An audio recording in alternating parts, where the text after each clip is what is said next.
अगर भगवान का आश्रय ले लिया जाए, भगवान की शरणागति कर ली जाए, तो इस संसार में ऐसा कोई असंभव कार्य नहीं है जो संभव ना हो सके। श्री बाबा नीम करौरी के चरित्र में देखते हैं कितने सारे ड्रग्स जिनको लेके लोग मर जाते, उनका पान करते ही मर जाते। बाबा पता नहीं कितना जितना था सब पा गए, पर कोई सेहत पे फर्क नहीं। राम नाम का बल दिखाया, वो विदेशी परिवर्तित हो गया। ऐसे ही भगवान का जो आश्रय लेकर रहता है उसके लिए असंभव कार्य भी संभव हो जाते हैं। इस बात को आप हृदय से मानिए। भगवान का आश्रय ही संसार में परम तत्व है। समुद्र मंथन की कथा आप सबने सुनी है ना। दैत्य भी लड़े, देवता भी लड़े। दैत्यों का उद्देश्य क्या था? उस अमृत को पाना। देवताओं का उद्देश्य क्या था? उस अमृत को पाना। समय भी वही, देश भी वही, काल भी वही, परिस्थितियां भी सबकी सेम एक जैसी ही थी, सम थी, परंतु फल में भेद हो गया। फल विकल्प है। श्रीमद् भागवत बड़ा सुंदर इस पे श्लोक कहती हैं कि एवं सुरा सुरगणा समदेश काल हित्वार्थ कर्म मतयोपि फले विकल्प। जब कुछ सब कुछ समान था, फर में कैसे विकल्प हो गया? दैत्यों को अमृत क्यों नहीं मिला और देवताओं को क्यों मिला? तो कह रहे हैं तत्रामृतम सुरगणा फलम मंजुषा मंजुमापुः पर यत्पाद पंकज रजा श्रेयणान न दैत्य। क्योंकि उन दैत्यों ने उन परम भगवान का आश्रय नहीं लिया। और देवताओं ने भले कितनी भूल चूक करी हो, पर जब भी संकट में पड़े हैं तो भगवान का आश्रय लिया। इससे एक बात समझने की है कि देखिए, भगवान की शरणागति करना, भगवान को अपना मानना, ये दैवीय गुण है। और दैत्यों का गुण क्या है? बुरी से बुरी परिस्थिति में चले जाएंगे, मरते मर जाएंगे, पर भगवान को अपना नहीं मानेंगे। पर ऐसा हो ही नहीं सकता। अगर सुख चाहिए तो भगवान को अपना तो मानना पड़ेगा, भगवान की शरण ग्रहण करनी पड़ेगी। क्योंकि दीन कहे धनवान सुखी, धनवान कहे सुख राजा को भारी, और राजा कहे महाराज सुखी, महाराज कहे सुख इंद्र को भारी। इंद्र कहे चतुरानन सुखी, चतुरानन कहे सुख विष्णु को भारी। पर तुलसीदास विचार करें, हरि भजन बिना सब जीव दुखारी। तो हरि भजन बिना, भगवान के भजन के बिना इस संसार में आपको दुख ही दुख मिलेगा और कुछ नहीं मिलने वाला है। भगवान का भजन ही सार है। देखो, अभी हम श्रीमद् कल्याण से प्रकाशित होता है गीता प्रेस से भगवन नामांक, कितना सुंदर उसमें वर्णन करा गया कि ज्योतिष का सार भी क्या है। ज्योतिष के सार स्वरूप में भी बताया गया, भाई किसी का 12वां घर खराब हो, किसी का 8वां घर, 8वां जो भाव है वो खराब हो जाए, किसी का 6ठा भाव बहुत खराब हो जाए, तो ऐसे व्यक्ति का तो जीवन ही बर्बाद हो जाएगा। किसी के लिए बृहस्पति शुभ दृष्टि में हो ही ना, शनि की दृष्टि चलती रहे, तो ऐसा व्यक्ति कैसे जी पाएगा? तो बोले वहाँ पे भी ज्योतिष में भी उपाय के रूप में भगवान का नाम ही बताया जाता है। भगवान का नाम ही सार है, भगवान का नाम ही बोलते हैं। कहते हैं क्या कि विष्णु सहस्त्रनाम पढ़ लीजिएगा, गोपाल सहस्त्रनाम पढ़ लीजिएगा, महामृत्युंजय का अनुष्ठान करा लीजिएगा, भगवान पे जाइएगा, जलाभिषेक कर दीजिएगा। तो ये ज्योतिष का सार भी क्या है? भगवान का नाम ही है। विज्ञान का सार भी क्या है? भगवान का नाम है। आप साइकोलॉजी पढ़िए, उसके बाद भी सार तत्व के रूप में आपको भगवान नाम ही मिलेगा। किस प्रकार से एक वस्तु या एक विषय का रटन करने से आपके अंदर फोकस बढ़ जाता है। भगवान के नाम की कितनी महिमा है। विज्ञान भी गाता है, ज्ञान भी गाता है, वेद पुराण तो गा ही रहे हैं। अंत में श्री तुलसीदास जी कह देते हैं कि मैं राम जी का चरित्र तो लिख सकता हूँ, श्री भोले बाबा की दया से मानस तो लिख सकता हूँ, पर कहूँ कहाँ लगी नाम बढ़ाई, राम न सकहि नाम गुण गाई। मैं राम के गुण गा सकता हूँ, परंतु वो राम भी अपने नाम के गुण नहीं गा सकते।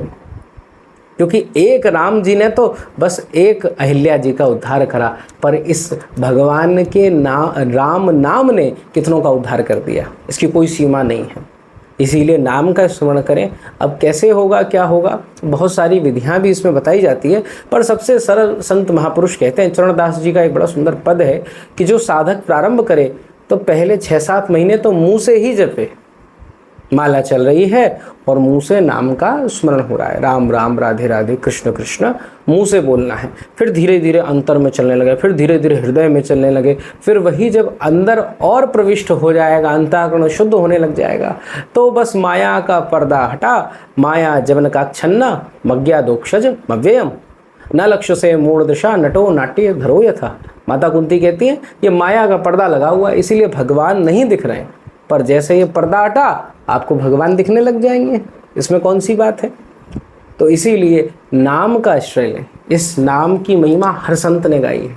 हम जिन पूज्य बाबा का चरित्र सुन रहे हैं ना, इतना प्रेम था उनको नाम से कि नाम स्मरण करते करते रुदन, और नई नई युक्तियाँ निकालते नाम से और कैसे प्रेम हो जाए।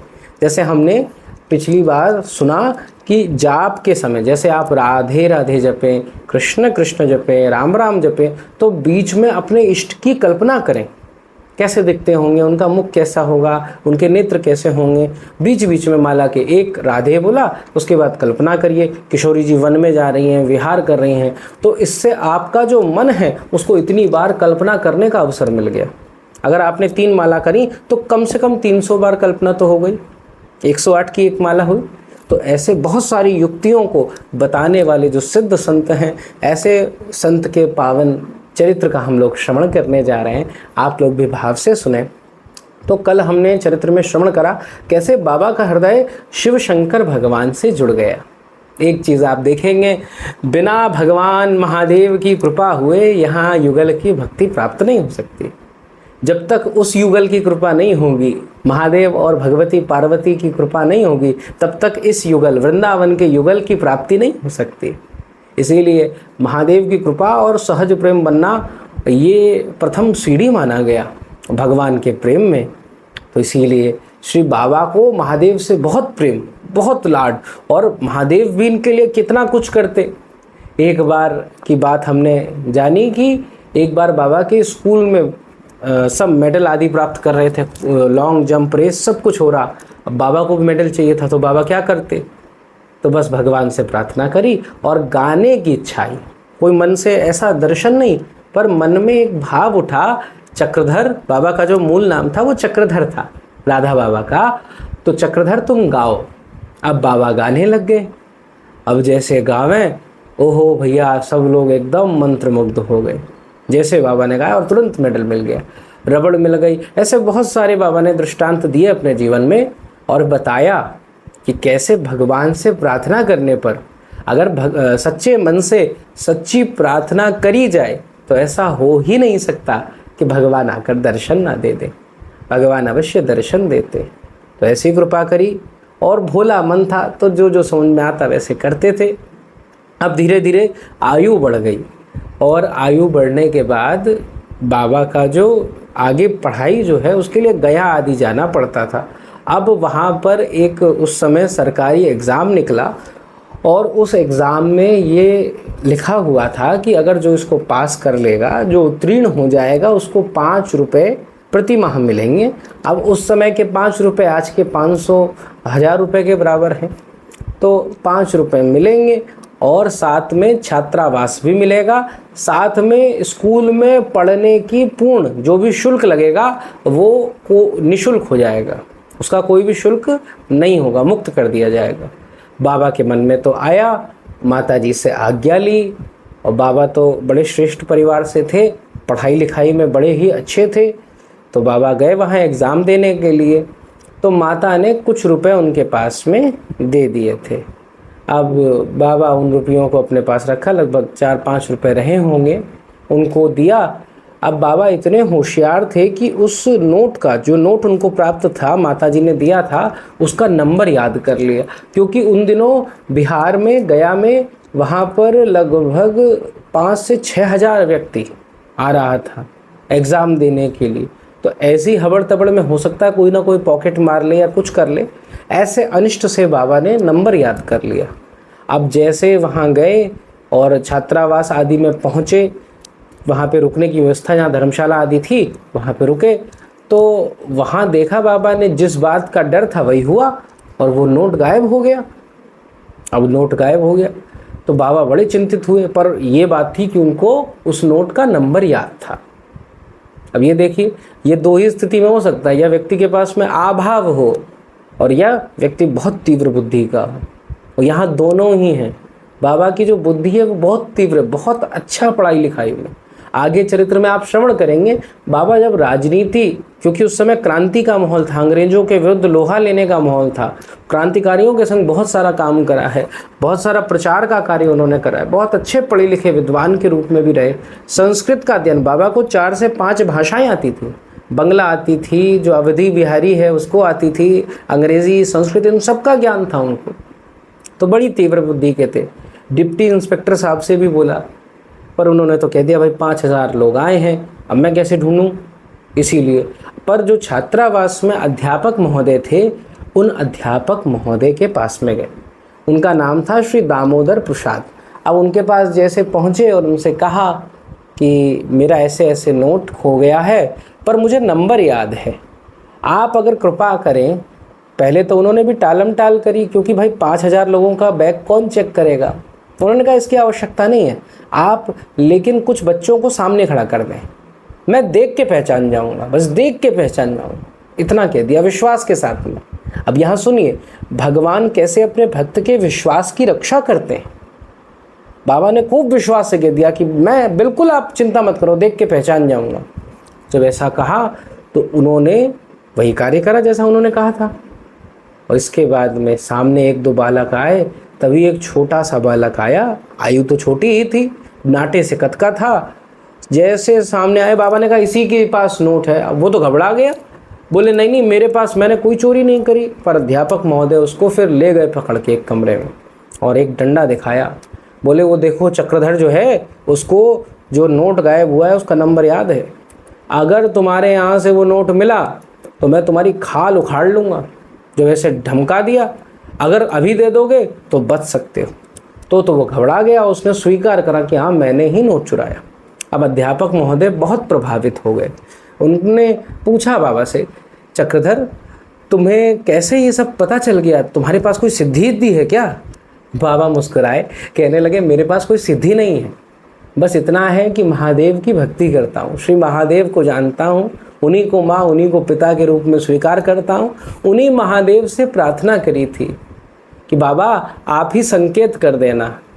और जैसे ये छोटा सा बालक ही मेरे सामने आया, तुरंत मन में प्रेरणा हुई यही है, तो मैंने हाँ बोल दिया। और उससे तो बहुत प्रभावित हो गए। अब बाबा आगे जो छात्रवृत्ति का एग्ज़ाम देने आए थे वो पास भी कर लिया और बहुत अच्छे अंक से हो गया। तो गया में ही पढ़ने लग गए। अब वहाँ पर उनका कंठ तो बहुत सुरीला था, तो वहाँ जो संकीर्तन आदि होते उनको भी कराया करते। बहुत भगवान में विश्वास बहुत था। ये बात प्रारंभ से थी। और ये बात कहाँ से आई? ये परिवार से आई। कुछ पूर्व जन्म के संस्कार होते हैं, परंतु कुछ बातें परिवार से भी होती। परिवार राजपुरोहित था, इसीलिए सहज ही भगवान में विश्वास करता धरता प्रभु हैं, ऐसा उनके मन में दृढ़ विश्वास था। एक और सुंदर सी बात है कि एक बार की बात थी, श्री बाबा जो थे गांव में ही रह रहे थे, तो उन दिनों वहाँ दुर्गा सप्तशती का पाठ आदि कराने के लिए बुलाया जाता था ब्राह्मण को। तो पिताजी जाते थे। एक दिन उनकी तबीयत खराब हो गई। अब तबीयत बहुत ख़राब हो गई, नासाज हो गई। तो पिताजी की आज्ञा हो गई कि हे चक्रधर तुम चले जाओ, जाकर दुर्गा सप्तशती का पाठ करो। अब बाबा को इतनी बढ़िया संस्कृत उस समय तक नहीं थी। आगे जब गया में कलकत्ता में आएंगे तो वहाँ ब्रह्मसूत्र आदि सब पढ़ेंगे बड़े भैया से, श्री तारा दत्त जी, देवदत्त जी द्वारा। परंतु अभी तक वो ज्ञान नहीं है, इतना बढ़िया प्रवीण ज्ञान नहीं है, क्योंकि हिंदी अंग्रेजी मीडियम की जो भी पढ़ाई रही। तो इसीलिए अब बाबा ने मना तो नहीं करा, क्योंकि माता पिता की आज्ञा है, इसीलिए चले पड़े और वहाँ पर गए। और जैसे पहुँचे यजमान के घर तो लगभग 3.5 घंटे तक पाठ करा। 3.5-4 घंटे पाठ करने के बाद में सुबह गए थे, शाम दोपहर आ गई और दोपहर को बड़े थके हारे, सर एकदम कंधा झुका सा, परेशान सा मुख, क्योंकि भाई 3 घंटे का पाठ बहुत हो जाता है। तो बड़ा ही परेशान चेहरा। परंतु घर जा रहे थे तभी मामा जी मिल गए। मामा जी ने क्या कहा, अब देखो कई बार अपने परिवार वाले भी गड़बड़ बता जाते हैं। मामा जी ने कहा अरे इतने परेशान कैसे हो? तो बाबा ने सब बताया कि यहाँ पाठ करने गया, अभी तैयारी नहीं है इतनी अच्छी, तो 3-3.5 घंटे लगे, पर ईमानदारी से पाठ करा है।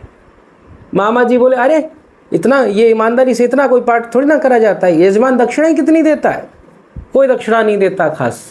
इसीलिए तो यजमान के सामने बढ़िया से पाठ करो ईमानदारी से, यजमान चले जाए 4-5 पन्ना एक साथ मोड़ दो, और क्या, दक्षिणा कहाँ दे रहा है तुम्हें इतनी अच्छी।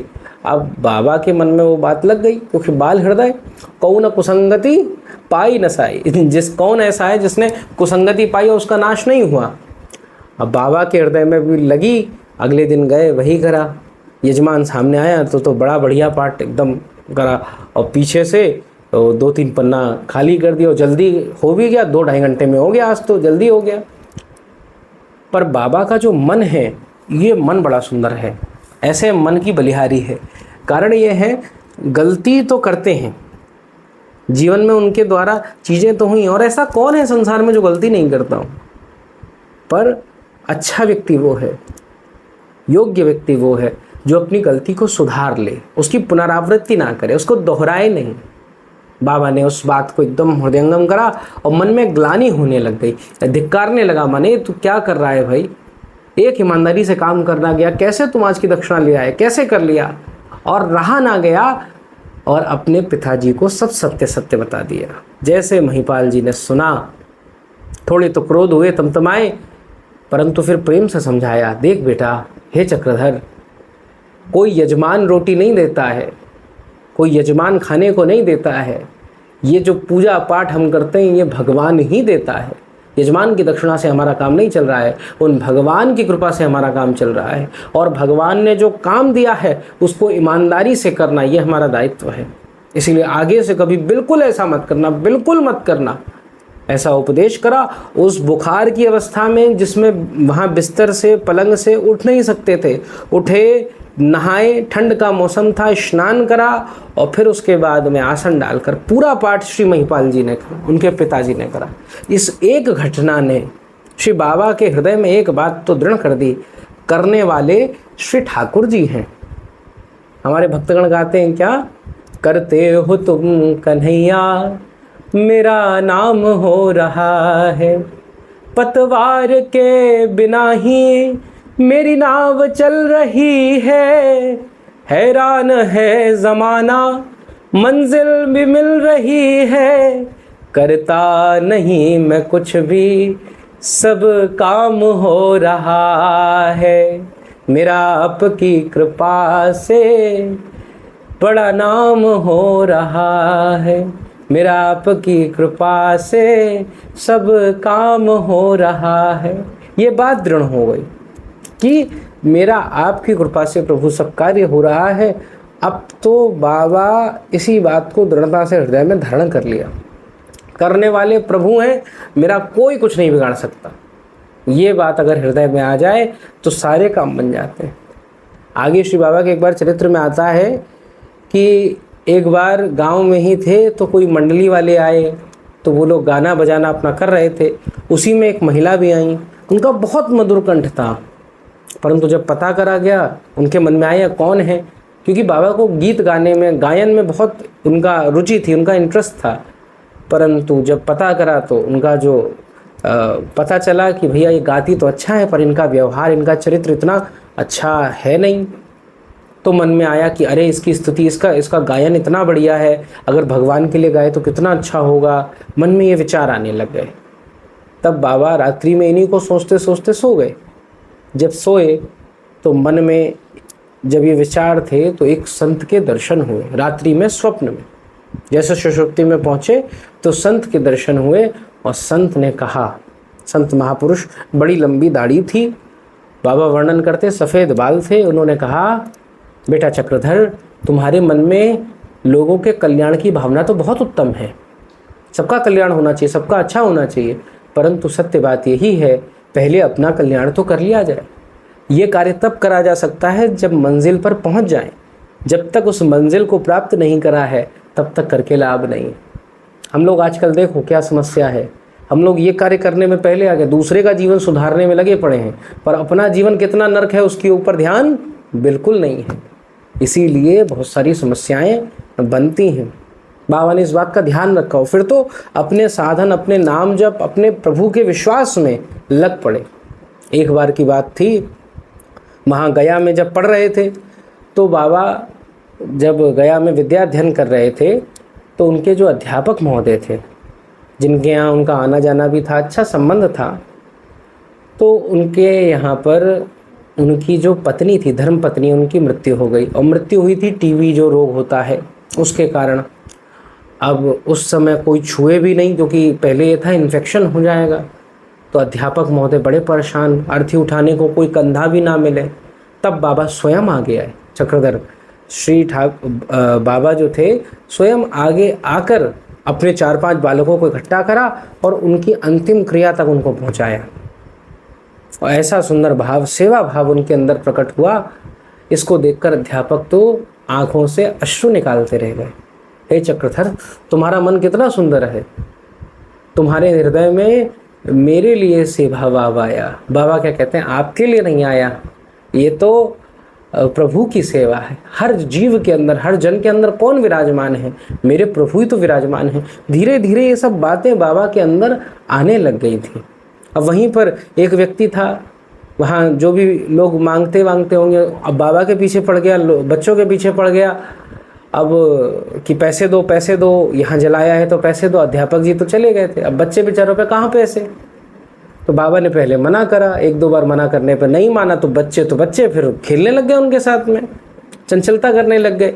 अब कोई उसको खींचे, कोई टांग खींचे, वो खींचे, फिर तो वो गाली देते हुए चला गया। अब सब लोग तो अपनी मस्ती में रहे, पर बाबा के मन में आया कि ये सब करना उचित नहीं है। भाई जैसा भी हो, भगवान का ही तो स्वरूप है, भगवान का ही तो जन है। ऐसे करते हुए बाबा के हृदय में भाव आने लग गए। तो ऐसे सुंदर भावों को जो धारण करता है, ऐसे संत को ही भगवान मिलते हैं। आप एक चीज़ मान लीजिए, माता पिता की आज्ञा को धारण करना, लोगों के प्रति दया करुणा का भाव धारण करना, मन में प्रेम का भाव धारण करना, तभी भगवान की प्राप्ति हो सकती है। दूसरा भगवत प्राप्ति का कोई उपाय नहीं है।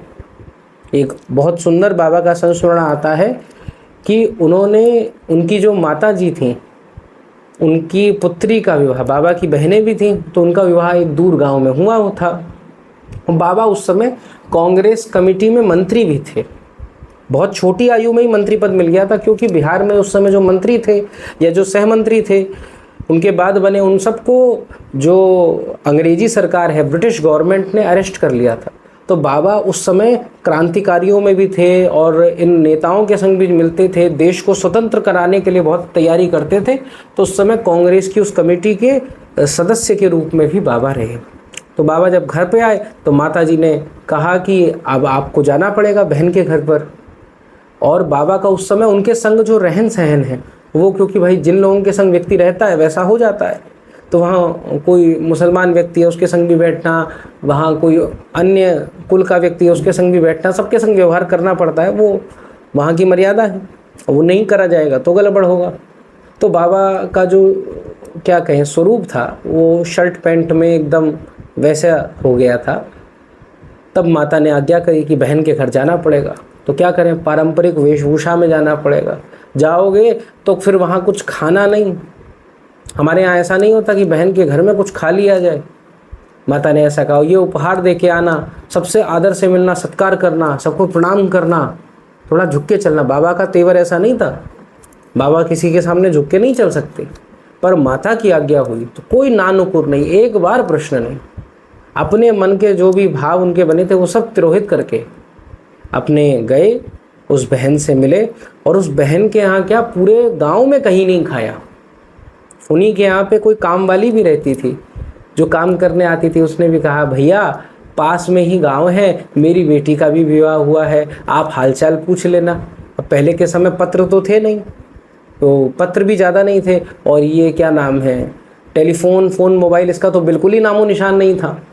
तो लोग हालचाल ऐसे ही पूछवाते थे ना जा के। अब बाबा उधर गए, वहाँ तो कुछ भी नहीं खाया, एकदम शांति से बैठे रहे, जल तक नहीं पिया। अब लोग देख के बड़े आश्चर्यचकित। और इधर दूसरे गांव में गए, उसके यहाँ से भी मिल के आए, उसको देखा तो बिल्कुल ऐसा ही लगा अपनी बहन के यहाँ पर आए हैं, तो उसको भी मिले और बहन कहकर संबोधन कर दिया। तो उस काम वाली की जो बेटी थी उसके घर में भी कुछ नहीं पाया।